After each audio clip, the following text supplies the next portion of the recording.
Look, I know this seems like an impossible task. Today we are ranking the albums of the Black Dahlia Murder through their new record Servitude, but we're starting back at the beginning with Unhallowed in 2003.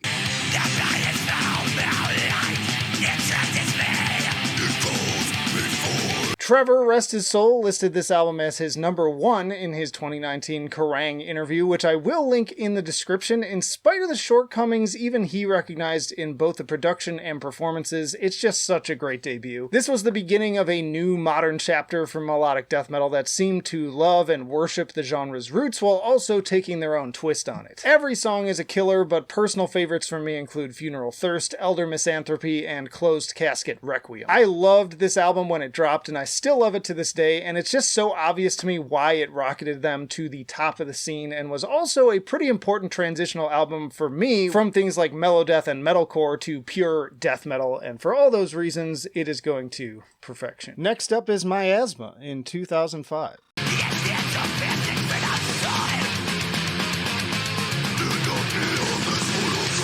For whatever reason, coming off of Unhallowed, I did not like this album at all when it originally came out, and I agree with Trevor again in saying that he regrets the choice of artwork, which I would say is the worst of their discography. He also listed it as his least favorite album overall, saying he doesn't like how it sounds, even going so far to call it plasticky, all of which I found to be very vindicating, by the way, as prior to this I had been bullied multiple times by the online fan community for not liking what is very much a fan favorite. All that said, it has grown on me a ton over the last few years. So many bangers here. I'm Charming makes for a very memorable opening to the album. What a hook on that one. Then you've got Flies, Statutory Ape, A Vulgar Picture. Brian and John played the shit out of this record. Great moody closer with the title track too. A little messy, and I agree with the production qualms, but the songs, so good. So I'm putting this one at fantastic. Then we got Nocturnal in 2007.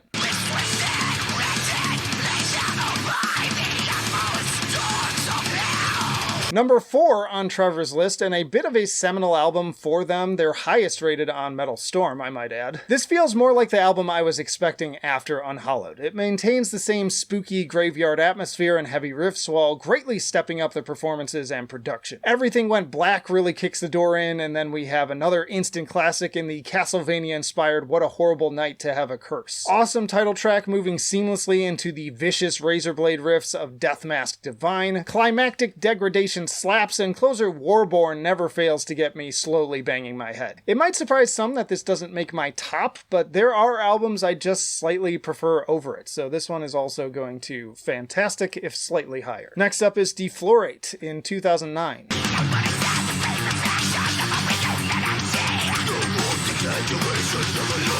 Ryan Knight stepping in on guitars and another strong opener in Black Valor, and then following up nicely with the more earworm melodies of Necropolis. Killer part with the chugging start-stop riffs on Denounced Disgraced. Death Panorama is just a ripping, tearing monster of a track. And great closer in I Will Return. I feel like this is kind of the forgotten album that gets discussed far less due to being wedged between two much more popular ones. And it's ultimately another really enjoyable one, and honestly, they don't have a bad album in my opinion, but this one still just doesn't quite reach the high bar set by the last 3, I would say. I also just don't think that the songs are quite as memorable, to the point that I even forget which ones are on here, and to some extent what they sound like. Lots of retreading ideas without really stepping things up. Trevor rated it second to last on his list. I am putting it at great tier. Next up though is Ritual in 2011.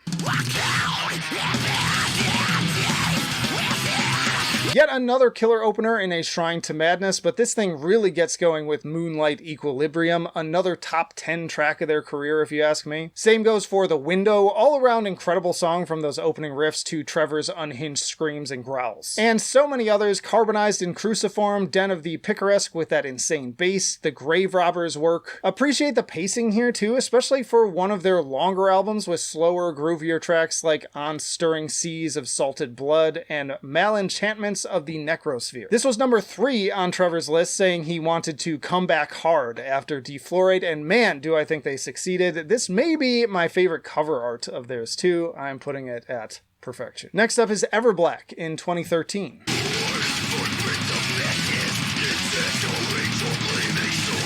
Another one I didn't love when it came out, but now enjoy quite a bit. Solid opener with In Hell She Waits For Me. Love the slower melodic break on that one. Love the chanting part further into Goat of Departure. The start-stop riffs and Trevor's vocals on the title track Destroy and Raped in Hatred by Vines of Thorn has an incredibly catchy chorus while also being a fun reference to The Evil Dead. Super violent, vitriolic intro to Phantom Live Masturbation, and another great track name there. Blood Mine goes hard, nice little church singing intro on their beloved Absentee. Trevor rated this number 5 in his list. I am putting it at amazing. Then we have Abysmal in 2015.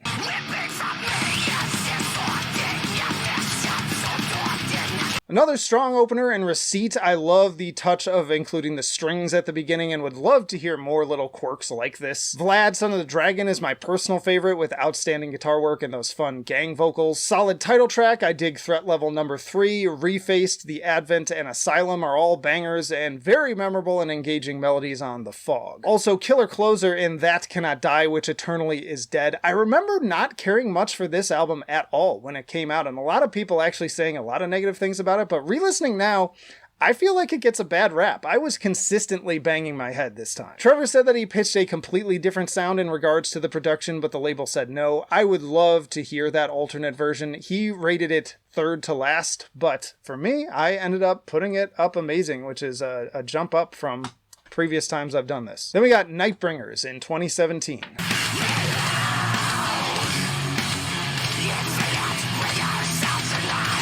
Now, at the time, I was somewhat of the opinion that while I still enjoy their albums, they might just not be capable of making another true classic, but this was the album that proved me wrong. Widowmaker opens with all the same fury of their early material in that opening vocal line, and it just stays at 11 from then on. Brandon Ellis absolutely brought the riffs on this one like it was the 2000s all over again, and Trevor's vocal cadences are impeccable. Matriarch is just a masterclass in modern melodeath songwriting, and the title track is a head bob-inducing groove machine. Jars is another top 10 single for their career, totally unhinged. I am obsessed with the stanky beats and neoclassical leads on Kings of the Night World, and Catacomb Hecatome is a ripper with some fun dynamics too. Just a fast and ferocious hell ride. Every song is at least a 9 out of 10 for me. Trevor ranked it as his number 2, and while it's easy for bands to say that the newest album at the time is one of their best, I think in this case it deserves that high spot. I'm putting it all the way up at perfection. Next up is Verminous in 2020.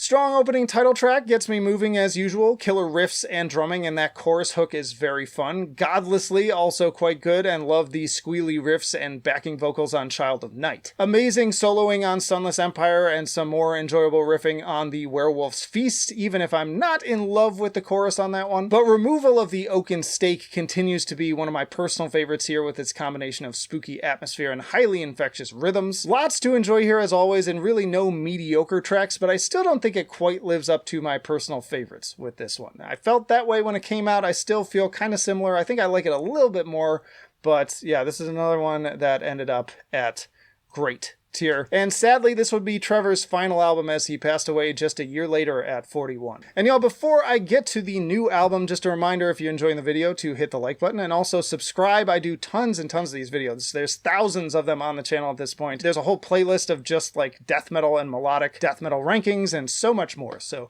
consider doing that. But that brings us to Servitude in 2024.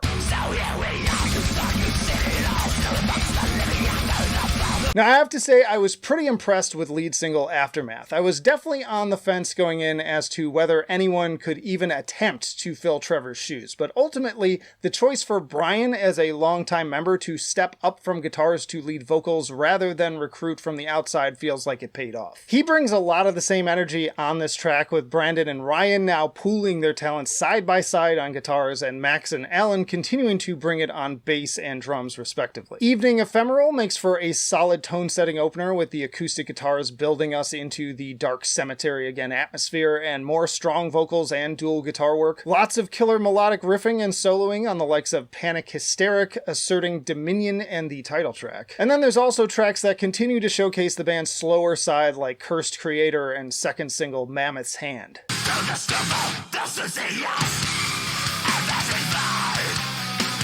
I think my favorite, though, that really stood out from first listen was Transcosmic Blueprint. This track really captures all of my favorite elements of the band and is just insanely infectious. Tight runtime, too, at just 33 minutes. Overall, I like this quite a bit. I won't say it's one of my favorites, and I would have actually appreciated Brian showing some of his own unique qualities that he could add to their sound, but I also understand the desire to play it safe with this first outing back. Honestly, shout out to Summoning the Lich for topping this sound this year, in my opinion.